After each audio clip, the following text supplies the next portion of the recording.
Let's start. Today we will see how to implement a navigation rail in Flutter Android web.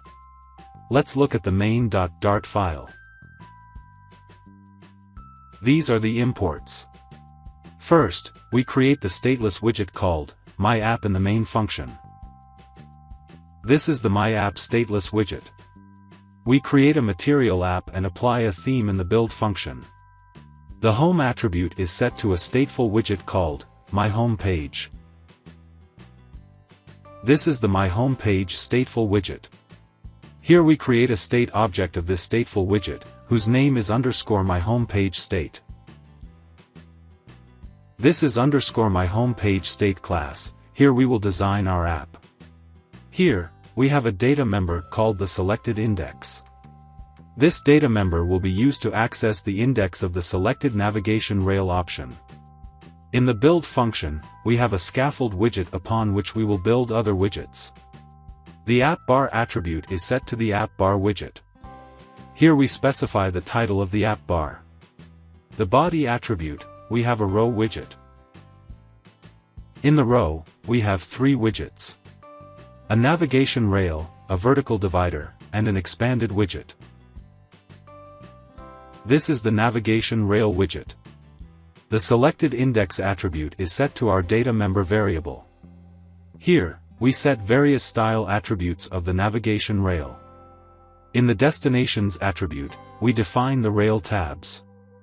We have 3 such rail tabs here. This is the first one. Here we set the name and icons of the tab.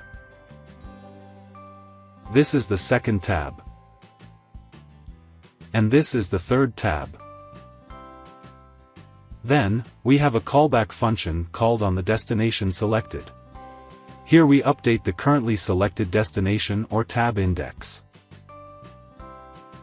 These header and footer texts will be shown above and below all the rail tabs. You will understand this when you see it. Then, we create a vertical divider to the right of the navigation rail. So it will create a border to the right side of the rail.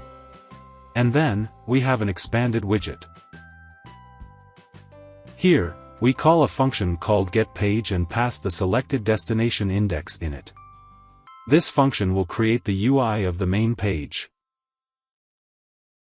This is the getPage function.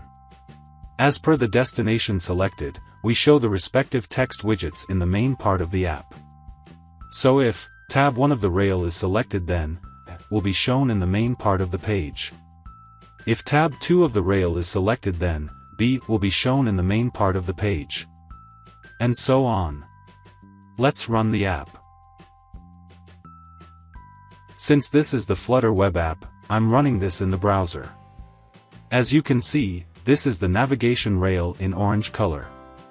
This black line is the vertical divider. And this part is the main part of the page. These are the 3 tabs of the rail. As I click each tab, the text in the main part changes.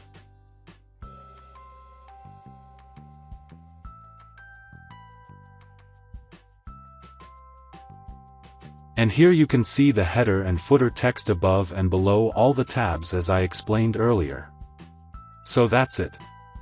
That's how you can implement a navigation rail in Flutter Android. Thank you.